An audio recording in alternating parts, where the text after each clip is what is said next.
Karayip Korsanları'nın gerçek mezarlığı. Karayip Korsanları serisini sanırım duymayan kalmamıştır.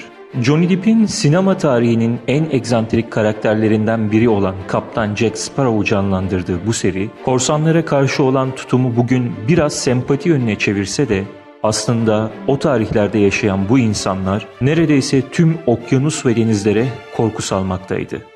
Ve aralarında bugün bile hatırlanan efsanevi korsan kaptanları bulunmaktaydı. Zaten Karayip Korsanları serisinde de bunları görmek mümkün. Peki kimdi bu korsanlar? Yakalandıklarında cezaları ne olurdu? Ve en önemlisi, sadece onlara ait bir mezarlık var mıydı? Günümüzde birçok filme konu olan korsanlar, çoğunun kanca elli, bir gözü kapalı, ellerinde kılıçlar ve kuru kafatası armalı siyah bayraklı gemileriyle denizlerde korku salan kaptan ve tayfalarından oluşan bir grup olarak hatırlarız. Fakat korsan, kelime karşılığı olarak bilinenin aksine izinli deniz görevlisi anlamına gelmektedir. Tarihte ve günümüzde korsanın anlamı deniz taşıtlarına saldırarak değerli eşyaları alan kişilere ve deniz haydutlarına verilen isim olmuştur. Tarihte korsanlara genellikle tanrı isimleri verilmiştir. Tarihin ilk korsanı belki de Homeros'un Odessa destanına konu olan kahraman Ulysse olabilir. Çünkü Ulysse adamlarını doyurmak için Trakya ve Ege Denizi çevresinde yağmacılık yapmıştır. Roma İmparatorluğu zamanında da korsanların varlığı kanıtlanmıştır. Hatta rivayete göre Roma İmparatoru Sezar korsanlara esir düşerek yüklü bir fidye karşılığı serbest bırakılmıştır. Tarihi incelediğimizde özellikle deniz ticareti yapan ülkelerin korsanlıktan çok zarar gördüklerini görürüz. Ve bu devletlerin arşivlerinde korsanların varlığını kanıtlar nitelikte birçok bilgiye rastlarız. Özellikle Afrika kıyılarındaki Tunus, Cezayir gibi ülkelerde 15. ve 16. yüzyıllarda Barbaros ve arkadaşları Hristiyan gemilerinden yağmaladıkları değerli eşya ve kıymetli mücevherlerle büyük bir zenginliğe kavuşmuştur. Büyük tarihçiler 1613-1621 yıllarında Cezayir kentine her ay 15-16 korsan gemisinin demir attığını yazmışlardır. Dünyanın her köşesinden binlerce maceraperest bu kente gelerek korsan tayfası olmak istemişlerdir. Şu anki korsan grupları ise Karayip Adaları'nda ve Somali'de gemileri ele geçirerek devletlerden fidye alan ve hatta ülkelerinde korsanlık için eğitim kurumları açmış ağır silahlı insanlara dönüşmüşlerdir. Avrupa monarşileri denizlere hakim olmak ve doğudan gelen zenginliklere ulaşabilmek için kralın izniyle gemiler yaparak korsanlığa başlamışlardır. İngilizler ve hatta Hollandalılar daha önce savaştıkları düşmanları olan korsanları saraylarına davet ederek kral adına denizlerde hüküm sürmek ve asayişi sağlamakla görevlendirilmişlerdir. Böylece hem korsanlar kontrol altına alınacak hem de İngiltere ve Hollanda bundan ekonomik olarak yarar sağlamış olacaktır.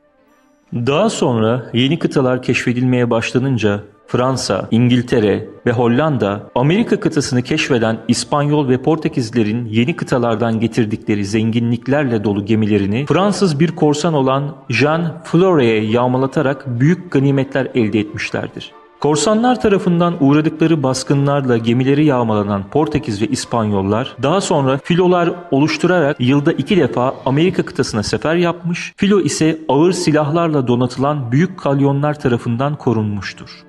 Amerika'daki zenginlikleri ülkelerine taşıyan İspanyol ve Portekizliler büyük yük gemileri kullandıkları için manevra kabiliyetleri düşük olan bu gemiler korsan gemilerine yetişememiş ve yağmalanmaktan kaçamamışlardır. Bu durumdan dolayı Karayiplerin küçük adalarında korsanlar giderek artmıştır. Hatta Amerika kıtasından gelen bu gemilerin yağmalanması o kadar karlı bir iş haline gelmiştir ki dünyanın dört bir yanından maceraperest bu adalara yerleşerek korsanlık yapmaya başlamıştır. Karayiplere dehşet salan korsanların çoğu ya Fransız ya da İngiltere'ye çalışmıştır. İspanyol ve Portekizlilerin gemileri yağmalanırken denizlerde rakip olan bu iki devlet bazen anlaşmazlığa düşmüşlerdir.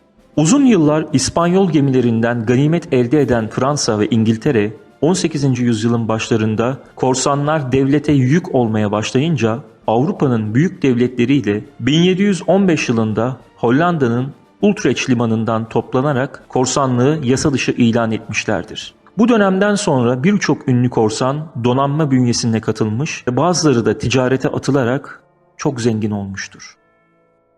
Tarihte kanlı saldırılar yapan ve düşmanlarına korku salan korsanlar işte bu dönemlerden sonra ortaya çıkmıştır. Tarihin kadın korsanlarından olan ve kendi hesaplarına yelken açan bu maceraperestlerden Mary Read ve Anne Bonny, siyah kuru kafa bayraklarıyla özdeşleşmiş gemileriyle Amerika kolonilerine korku salmış ve liman kentlerini basarak çoğunu haraca bağlamışlardır. Bununla beraber en ünlü zamane korsanlarından bazıları da şunlardır: Edward Lew, Thomas Tew, Calliope Jack ve efsanevi korsan Karasakal Edward Teach. 1730'lu yıllarda Doğu Atlantik Okyanusu ve Karayipler'de bulunan korsanlar büyük devletlerin donanmaları tarafından takibe alınmıştır. Kaptanları yakalanarak esir alınmış ve daha sonra halkın önünde idam edilmişlerdir. Donanmadan kaçan bazı gruplar Çin denizindeki küçük adalara sığınarak yılda birkaç kez nadiren İngiliz, İspanyol ve Portekiz'e ait gemileri yağmalayarak hayatta kalmışlardır. Yakalanan bir korsana genellikle uzun bir hapis yüzü yoktur. Çünkü korsanlığın altın çağında düzenli olarak hapsi kullanma fikri, ceza formu Amerikan devriminden sonrasına kadar yaygın değildir. Önce korsanı hem teşhir etmek hem de rezil etmek için boyunduruğa vurulup öylece bekletilirdi. Daha sonra akıl almaz korkunç işkenceler yapılırdı. Bu sırada ölmemesine özen gösterilirdi. Çünkü onu bekleyen daha feci bir mutlak son bulunmaktaydı. Yüksek bir çapraz kirişe asılı ve kalabalığın onu rahatça görebileceği ama dalgaların gelgitinin en yoğun olduğu yerde bütün vücudunu saracak ve neredeyse hareket kabiliyeti vermeyecek, oturur şekilde ya da genellikle ayakta durmaya zorlanan demir bir kafese sarılır ve bırakılırdı. Yoğun işkence ve kırılan kemikler sonrası mahkum, spazm nedenleriyle eklemleri istem dışı oynanır, buna da şeytan dansı ya da dar ağacı dansı denirdi. Bu işlem bitince mahkum kafeste boğularak ölüme terk edilirdi. Ama çoğu kez boğularak değil, işkence yüzünden can verirdi. Kafesteki cesedi ise korsanlık yapanlara ibret olsun diye oradan indirilmez ve seneler boyu çürümüş bir iskelet olarak kafeste kalırdı. İşte bu yüzden tarihte bir korsan mezarlığı olması ve günümüze dek gelmesi ilginç bir olaydır.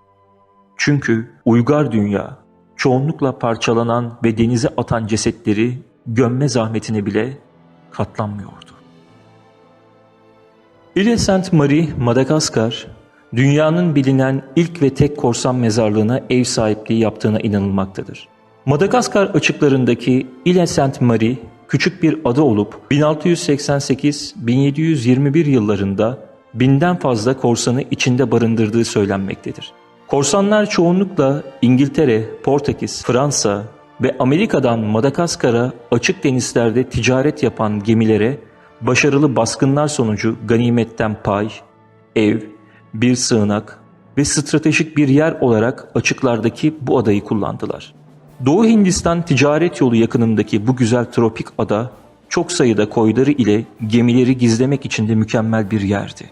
Dünyanın her yerinden korsanlar için ahşap kulübelerde yaşayan, onlara ait olduğu ekip, kaptan bayraklarıyla süslenmiş bu yer sanki bir korsan cennetiydi. Ile Sainte-Marie, Kaptan William Kidd gibi sonunda yakalanıp idam edilen ünlü korsanların da olduğu istirahat yeri oldu.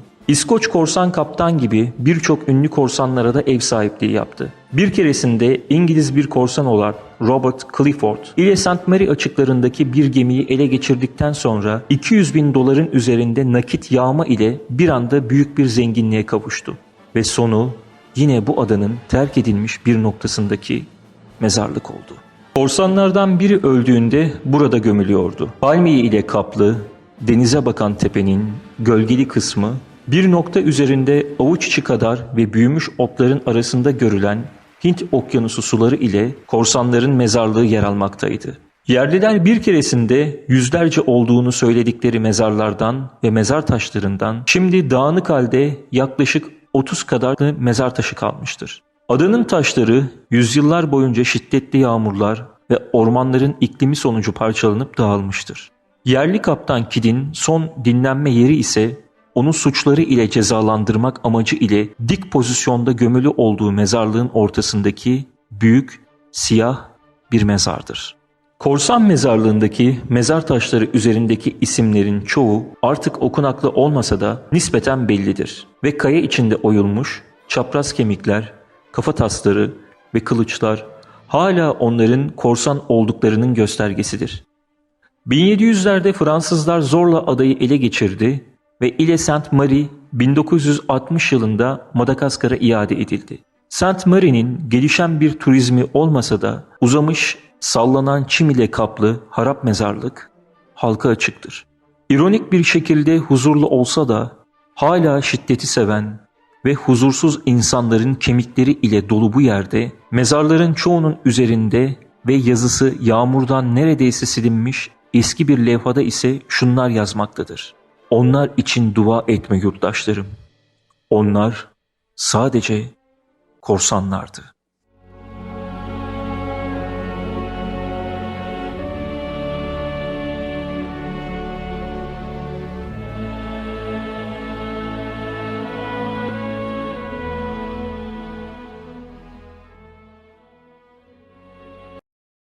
Videolarımızın devamı için kanalımıza abone olmayı unutmayın.